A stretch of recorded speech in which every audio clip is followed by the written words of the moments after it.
Hello, everyone. Welcome to another episode of Room for Everybody. Today, I am really excited to have Sequoyah here to share with us. Sequoyah, I'm going to hand it over to you. Could you please share some of the identities that you hold? I was born and raised Shinnecock, which is really critical to my identity. My father was African American and Lenape. My grandmother, my maternal grandmother, is like Kalinga. The people are from St. Vincent and Dominica. And I also carry a queer identity as well as a neurodivergent identity, as I have struggled with a learning disability throughout my life, which most people don't know. I also identify myself as a female identified body, woman, in a very encompassing, and sister and daughter are important to me. Sister and daughter. Wonderful. Thank you for sharing all of those. I know that it's hard to sum up your existence in a few key words and phrases.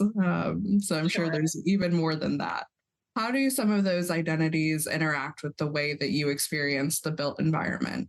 Growing up Shinnecock, I grew up on the Shinnecock territory, which is a federally recognized Native American Indigenous tribal nation. And we don't have territory, we don't have property, right? And meaning that land is not bought and sold. Everyone holds all of the territory, every citizen member holds the territory collectively in ownership. Growing up Shinnecock meant that I was raised with a connectivity to the earth and nature. I mean, understanding the craft, how to make things, and also understood the importance of thinking about everyone, the collective. I fell into interior design after studying at Sarah Lawrence and concentrating on doing like specific large scale art installations that really dealt with identity and self and culture, and could not figure out how to like make money, and fell into sort of being a design assistant, high-end interiors, and in the Hamptons and Manhattan's beach houses, penthouses. That was my thing. And I was never more conscious of my identity as being in an ultra wealthy white space, being in showrooms and buying things, and there always being a question of like, why is she here? What is she doing? Who does she work for? But always being able to travel through those spaces and identify a level of quality of craftsmanship, because I had been raised with understanding how to make things and what was of like quality for both visually and text, and with the different various textiles and like and other materials, really looking at like details of like stitching and joinery. And that started to influence, that was a main influence in terms of propelling me in that realm of design work. I've been in a lot of different sectors of interior design, navigating a level of communal thinking and future forward thinking has always been something that I've struggled with. And also getting past like things looking cute and being pretty and like being nice and getting over the superficial veneer that is such a huge part of design.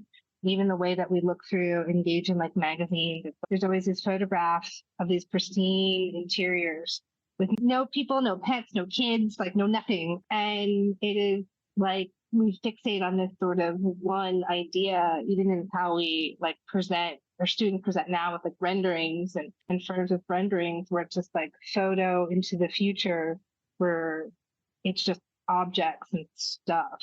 And a lot of the time we don't work into sort of histories, right? I could spend a lot of time telling you my father's side of the family, my mother's side of the family, where my people come from, stories that are not mine, but are passed down through generations. And all that's like really important. And that sometimes doesn't make it into a project. It doesn't make it into design, but that's something that I've always pushed to have as part of a design process. Yeah, definitely. I feel like there are a lot of threads I'm interested in pulling at a little bit more, specifically focusing on the communal aspect that you're mentioning. Can you share what that looks like practically? Even if we're thinking about design presentations, like how could people include the community in the design that they're presenting? When you step away from the control of it and from having an expectation of what you want it to be, and then you erase all of your design language and you just talk to people, you do a little listening and show and tell. What I've discovered and really started to understand, and I always knew this, but not always had the opportunity to practice this, which is when I engage with community members, I will show them what something could be, right? If you ask various age groups what a library is, that answer is going to be very different. And someone who might be older might think a very classic historic interpretation of a library versus someone who's younger and who might experience different activities as being more of a place of engagement and less of a repository for books. And so I think that when you start to say, okay, these are different things, this is what can happen, and you explain the purpose and the program of a space versus asking people about stylistically what they want, or even saying, oh, do you guys want a library? Do you want a community center? Do you need offices? Do you need, well, take a step back. Sometimes you have to share what their options are, right? You can't ask people what they need in design language. You can ask them what they need, and those needs are going to sound very different. Those needs are going to be very human. They're going to be needs about like safe spaces for their children. It's going to be needs about getting to locations. It's going to be needs about food or food insecurity. These are all going to be things that as a designer, that's not your language. And implementing like a practice of taking out design language when engaging with communities has been pivotal to really hearing what the need is and then sharing various projects, my own, other like great examples, so they can see the possibility and then being able to have that knowledge of what could be rather than forcing them to make a decision of using terms that they're not really familiar with, or they're using reference points that might be outdated, or using reference points through things that they've seen on television or in films. They're able to then come back to the circle and say, oh, we think that we really want this.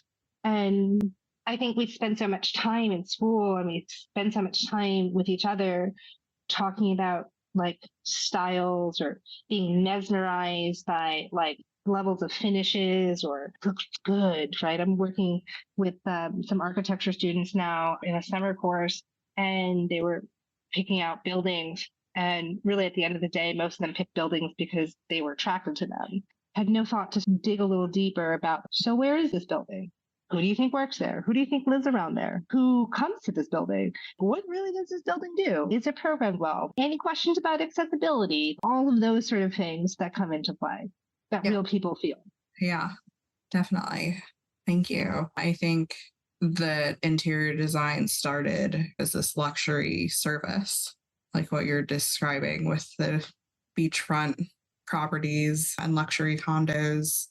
And I'm excited to see what feels like a shift into understanding the importance of our environments and like how that impacts us. And that it's more than just looking luxurious and beautiful, even though that's part of it. There definitely is an aesthetic, but thinking about the function and the people, especially, I think that's really needed. Absolutely. And like the thing is that like when we talk about like luxurious, there's so many aspects of interior design that like are not luxurious. Like there's nothing luxurious about LVT. There's nothing about like polyester fabrics, right? There's nothing luxurious about that. And anything, and luxurious doesn't necessarily mean like expensive, right? Like luxurious is about level of like craft, or every interior, every architect that touches a project, like that project is bespoke, right? That project is like custom, that project. And so it's inherently that. So when we get into sort of some of these like language, like around like luxury, it really grinds my gears a bit, because we were a practice that is steeped in like luxury. And while this might be a controversial statement to make, most people who can afford an interior designer for a residential project at a very high end have no taste. They're buying someone's interpretation of taste, and understanding of what is quality, because just because you have money does not mean any of those things. And so a designer at that level is really like, they're curating beautiful objects made by artisans. And then everybody, like all the other industries, filter that down. They just mimic it. They just mimic the same things. But there is a sort of system that sort of functions in that high end luxury interiors that also supports artisans and craftsmen who are making 4 or 5 pieces, and that's it. Yeah. I like talk in a very roundabout way. Yeah. I like it. I'm just like processing and just thinking about the word luxury more. I was like, when you were talking, I was trying to think, like, what do I actually mean by that word?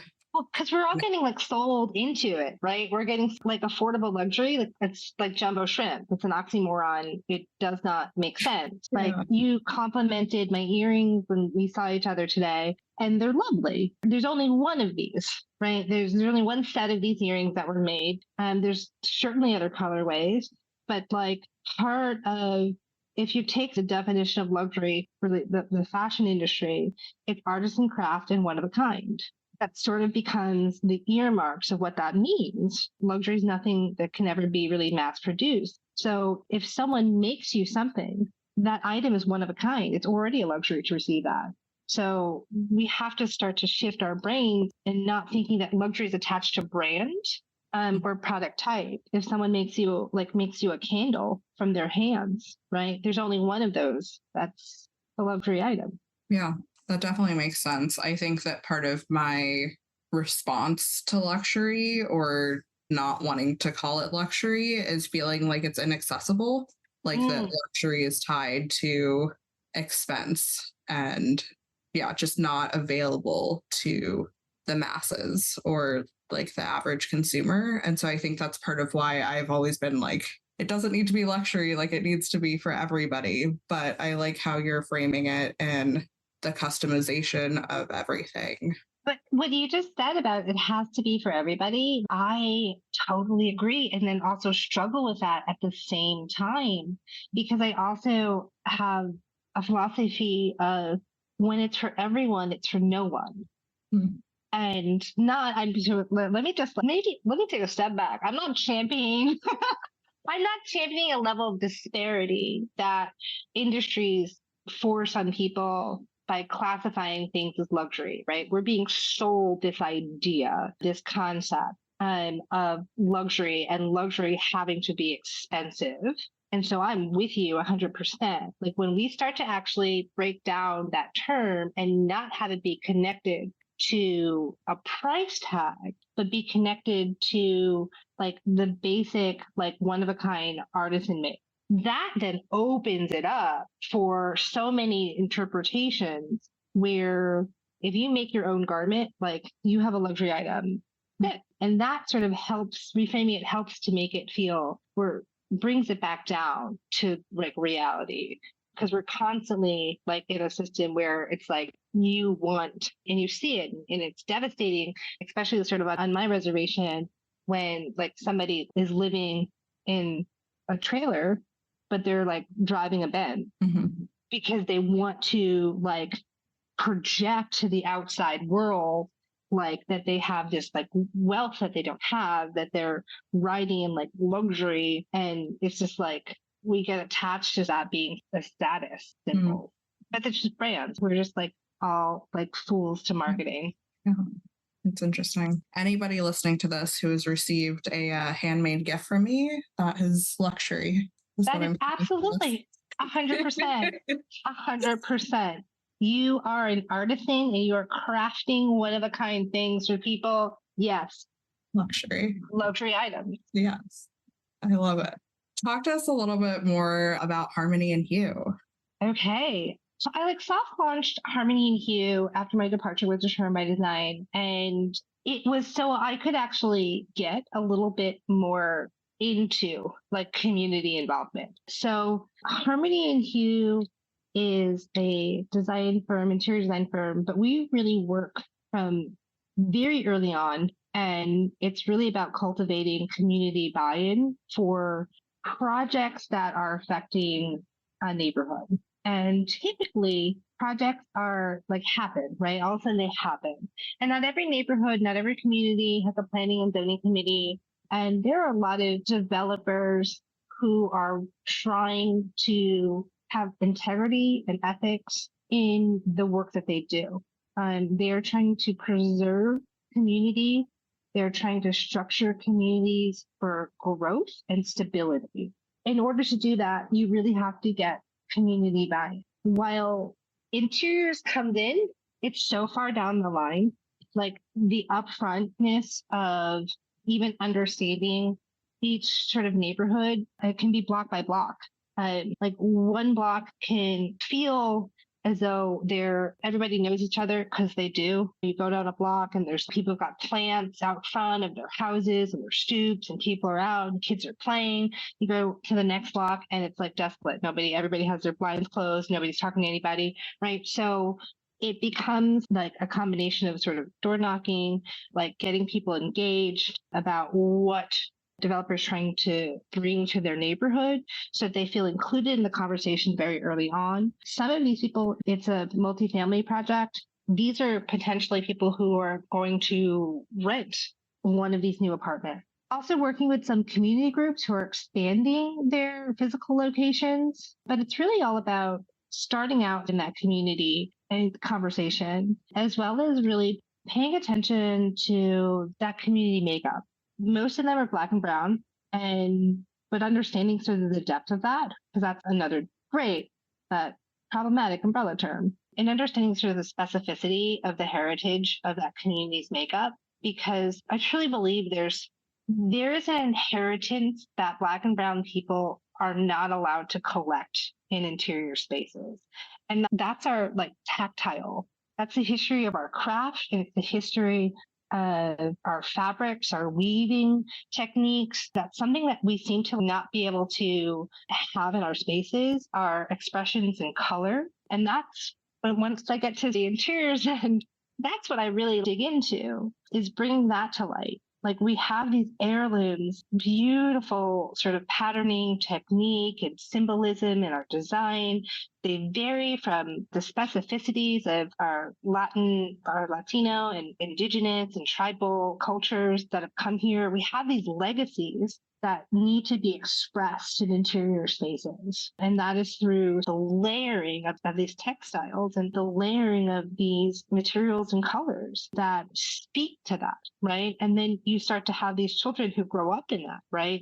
It's not about emulating a Eurocentric viewpoint of design. Gosh, that got very intense. No, I think that's great and a wonderful description and a needed firm and needed work that you're doing. So thank you for all the thought and energy that you're putting into that. Yeah. Can you tell us how you created the name, the story behind Harmony and Hue? Oh, sure. So it was part of some research that I had done for a different project. And some of the work processes that I helped develop at Determine by Design, were really about doing this really deep dive. And deep dive, not in terms of time, but in terms of brevity, and starting conversations from the indigenous story of where's the land? Whose land are we on? Start with the land, the site, and that sort of starts to understand the points of colonization and engagement and leveling it up to modern time. So I was doing some work in developing a quick concept for a project in Miami, and did this deep dive into some research. And because of like my background from Sarah Lawrence, like research is really something I'm very into. I love to find the stories of places. And there's a location that's referred to as Overtown, but really its original name was Colortown in Miami. And it had this sort of opened up this sort of vast history. And this whole entire neighborhood of Overtown got devastated because they just put an interstate in the middle of it and really broke this historic Black community. And this is a story that's not uncommon. Same things have happened in Black neighborhoods in most metropolitan cities. And it started to be a conversation after reading this beautiful article where this woman had a narrative about running through the streets as a kid and playing. And because there were so many fruit trees that they would just stop and pick fruit off the trees and never having to go inside. And the children that like now don't experience that because people like don't grow their fruit trees. And again, there's a big interstate in the middle of this neighborhood.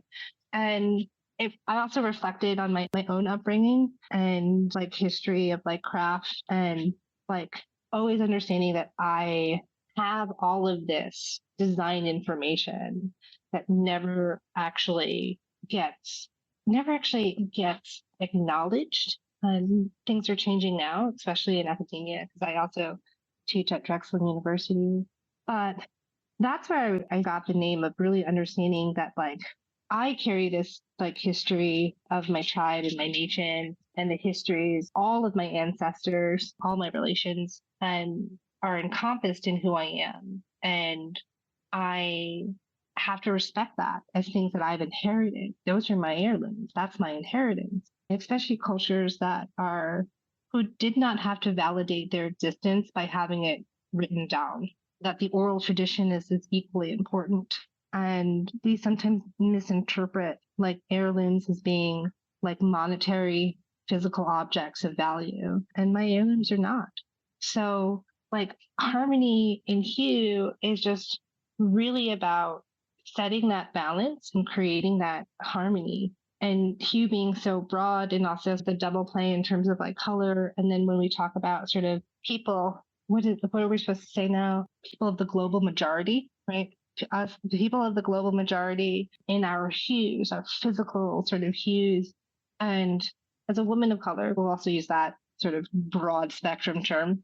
The way that I also interact with colors, materials, and textiles is I interact them first and foremost with my body, right? So I'm looking at things that look good on my hue and my brown skin and what feels good and what looks good on my brown skin. So there's a lot of things that are playing in that sort of harmony and hue, but it's really all to push and elevate sort of the Black and brown stories and our histories of textiles and crafts. Yeah, that's lovely. I like that a lot. I also like the alliteration of it. I think that's fun. To do a little alliteration. Got me there.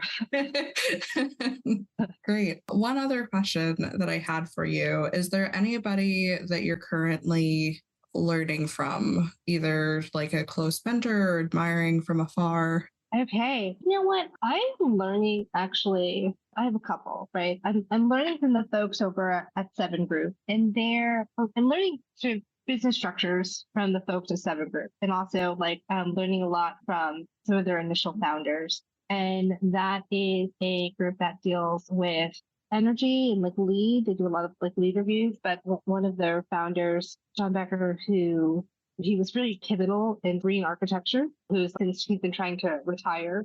And they actually have a really interesting business structure in which everyone is a member owner, because I've also been quietly trying to challenge the studio and the typical business structure of interior design architecture firms, which are very exploitive to young people, and see how I can push that envelope with harmony and hue. And I have another project that's working in the works to make that happen. And then there's a woman Carla Roberts, and she was one of my students at Drexel University. And she did one of the most profound projects I had ever seen. And she created a graphic novel. And I need for someone to hear this and reach out to Carla Roberts in Philadelphia and ask for her and try to get her thesis published. It is a graphic novel and based on this idea of these slaves who jumped off of a slave ship and were able to swim to an island.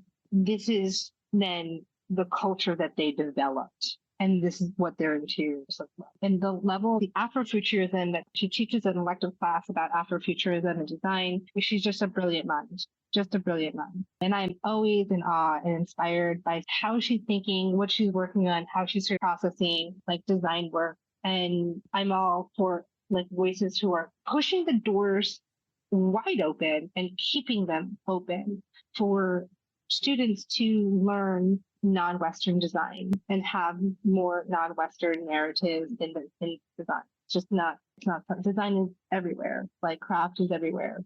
Art is everywhere. All cultures have it. Yeah, very cool. And if people are interested in getting in touch with you and learning more, where can they find you? You can visit my website, which is www.harmonyinhue.com. You can find me on LinkedIn. There's not a lot of Sequoiahs, so I have a long enough name, Sequoyah Hunter-Cuyjet. You can email me, sequoyah@harmonyinhue.com, and you can find me on Instagram, which is both at Harmony in Hue or Sequoyah Hunter-Cuyjet. Either way, I'm around. Wonderful. Thank you so much. Do you have anything else that you would like to share? You feel like you've said everything you wanted to. I feel like I said a lot, and I appreciate it because in what I've had to also learn or unlearn is that it is okay to talk in circles, talk in the round. There's a tradition of that. So if anyone sort of talks in the round like I do, it's okay. That's how your people talk. So that's how you should talk. Yes, absolutely. Thank you so much. Thank you. I appreciate it. Hello, dear listener. Thank you for tuning in for another episode. This podcast is produced by Eden Environments, an inclusive and sustainable interior design firm. Our human-centric design strategy creates spaces that are fat and neurodivergent friendly, trauma-informed, and sustainable. If that sounds like what you need, contact me through Eden's website to get started. For the latest updates, sign up for emails and follow along on your favorite social media platform. And until we meet again, I wish you gentle days.